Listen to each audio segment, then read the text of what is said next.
à tous et à tous pour une nouvelle vidéo. Ah oui, ça fait un petit moment que justement j'ai pas fait de vidéo. Excusez-moi bien sûr. J'avais pas trop le temps en fait parce que j'avais des petits problèmes d'ordi parce que l'ordi était complètement en train de ramer. Et puis en même temps j'étais parti une semaine dans l'Ardèche. Je suis parti aussi chez Eclatech il y a pas longtemps. Donc du coup ce qui fait que voilà, j'ai pas eu le temps de faire d'autres vidéos, donc du coup j'en en fais une maintenant. Voilà, donc c'est très intéressant. Donc là j'ai un abonné qui m'avait demandé justement de faire une vidéo sur des lanternes précises, genre, genre les NVF 250 et 125.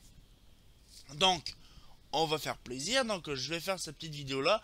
Bon, ces luminaires là sont quand même assez anciens, on va dire dans les années 50, fin 50 jusqu'à milieu fin 60. Il y a des trucs un peu what the fuck parce qu'on pouvait les avoir fermés, donc avec une vasque en verre.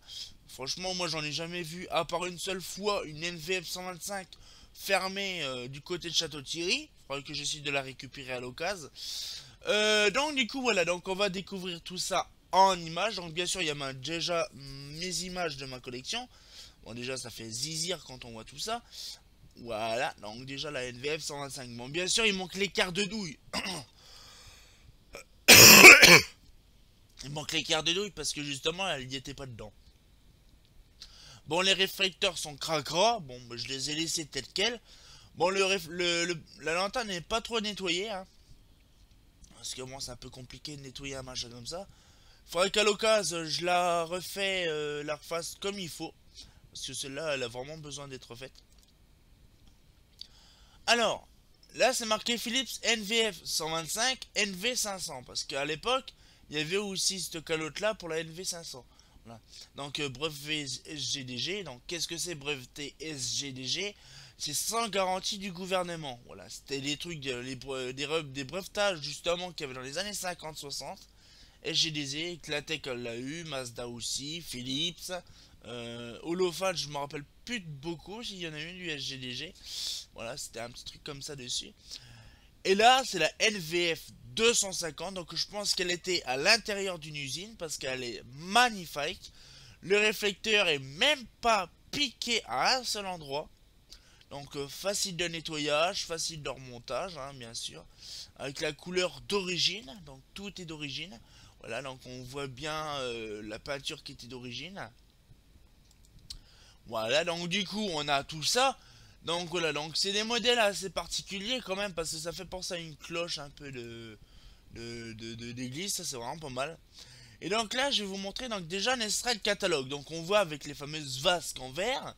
Et il y a eu aussi une autre version, la NVFN 125 ou NVFN 250. Donc il y a eu quand même aussi des lanternes assez rares qu'on n'a jamais vues, mais à l'occasion qui existaient. Donc du coup là par exemple on a la NVFN, la NVF 125 et 250 en 59. Donc voilà on voit qu'elle existait déjà en 59, dans les années 50. Donc voilà, donc une simple coupe en verre, hein, bien sûr, donc on va râler. Donc voilà, donc les NVF 125 existent en deux versions, donc le NVF 125 et le NVF 125 fermé. Donc il parle un petit peu, donc une culasse en fonte, un plate en gris. La tête de la culasse est taraudée 27, pas du gaz. Sur cette culasse est fixé donc l'équipement électrique, donc le ballast, le conduit et compagnie. Étrier porte-douille en Edison en acier cadminé. Donc cadmier plutôt. Cadmier c'est une espèce d'électrolyse qui faisait à l'époque dans les années 50. C'est un peu comme de l'électrozingage. Je trouve que c'est pas l'électrozingage. Je sais pas trop en fait ce que c'est parce que j'ai jamais eu l'occasion d'en voir tout neuf du cadmier. Une carcasse en aluminium oxydé électrolytiquement. Waouh! Et peinte en gris. Donc cette carcasse supporte deux miroirs réglables en aluminium raffiné à... On pouvait mettre 100% quand même, hein, parce que 99,99%, hein, voilà. Donc brillanté et oxydé électrolytiquement. Voilà. Alors, ils aiment bien. Voilà. Donc la NVF 125 elle comprend en outre une porte en fonte avec charnière se fixant sur la partie inférieure de la carcasse les deux leviers de fermeture. Ouais, je vois pas où ça se situe. Un joint d'étanchéité en caoutchouc entre la porte et la vasque. Ah oui, ça ok. Entre la porte et la carcasse. Une vasque en verre. Voilà, donc c'était bien là. Montage sur console tube de 27 fileté, pas du gaz. Voilà, c'était un petit peu standard quoi. Après voilà, donc c'est pareil, hein, donc il reparle la même chose à peu près. Donc dimension plus importante, hein, ils sont pas en fait chier quoi. Donc après voilà, toutefois les lampes HPL 400, équipement ballast condensateur, je vais agrandir un peu pour voir clair, n'est incorporé dans l'NVF 250 ouvert. Là. Montage sur console, tube de 42, fileté pas du gaz. Voilà. Donc voilà, c'est intéressant quoi. NVFN 250 ouvert ou fermé. Donc il existe en deux versions. NVFN 250 ouvert. L'équipement électrique ballast et condo n'est pas incorporé, d'où réduction de l'appareil en hauteur. Voilà donc ça. Voilà donc après on a dessus les diamètres, la longueur, la hauteur, les ballasts, les condos utilisés. C'est bien, ils mettaient aussi les condos. À l'époque, hein, on pouvait savoir ce qu'on voulait mettre. Hein. Donc là on pouvait mettre deux condos carrément. Donc avec du picofarad. Donc après voilà, donc NVF ouverte, NVF fermée. Donc il y avait même le poids aussi. Le poids du luminaire. Donc on voit par exemple que le NVF, on va dire 125 en BF 125, elle était spéciale parce qu'elle faisait 7,5 kg en 220-240 volts, mais 9 kg en 115-125 volts. Donc le ballast il devait être largement plus gros que voilà quoi le truc. Donc là, donc après on voit le petit modèle, machin, tout ça. HPL, alors qu'on peut imaginer quand même ça pouvait monter à 16 kilos. Waouh, waouh, waouh, waouh. 16 kilos quoi. 16 kg 5 le luminaire.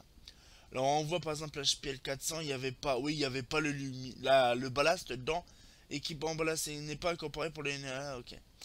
Ok, donc voilà, c'était un peu compliqué. Donc là par exemple, 11 kilos pour celui-là, il y avait 6 kilos, il n'était pas incorporé. Voilà. Ah ben c'est marqué en dessous quoi en plus. Voilà. Donc les chiffres indiqués concernent l'appareil sans équipement. Celui-ci n'était pas incorporé. Poids du ballast, hein. 11 kilos. Waouh. 11 kilos rien que le ballast. Poids du ballast, hein. 5 kg 100. On imagine quand même que le ballast 200 bah on va dire 230 volts, 5 kg 10 et le ballast de 110-115 volts, 11 kg. Le machin, ça devait être un truc de malade de voir ça. Donc on imagine luminaire 6 kg, donc ça fait à peu près, ouais, à peu près 18 kg quoi, le bazar quoi.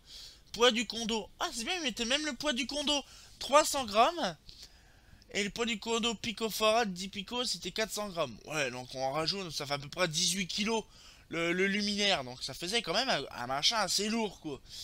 Bon, moi j'ai celui de 16 kilos parce que j'ai la NVF 250 en BF 250. Donc il fait 16 kilos.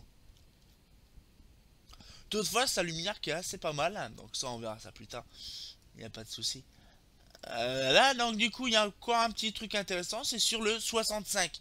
Le 65, justement, comme je l'ai et je l'ai scanné, donc du coup, ce qu'il fait, c'est que bon, voilà, donc on a le petit truc intéressant, donc les fameuses cloches, mais là, il y avait plus la NVFN 250, il n'y avait plus la version sans appareillage, donc du coup, là, tout tient sur une page, c'est simple, donc NVF 125, NVF 250, donc voilà, donc la même chose qu'on avait assujetti de l'époque, hein, donc de 59.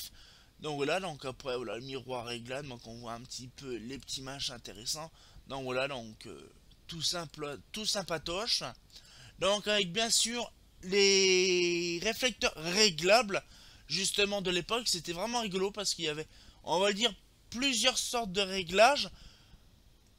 On va dire qu'en fait les lanternes de maintenant, c'est pas le réflecteur qui change, mais si des fois le réflecteur change pour certaines lampes, mais quand on veut régler justement la lampe dans les lanternes actuellement, c'est pour l'éclairage différent. Voilà.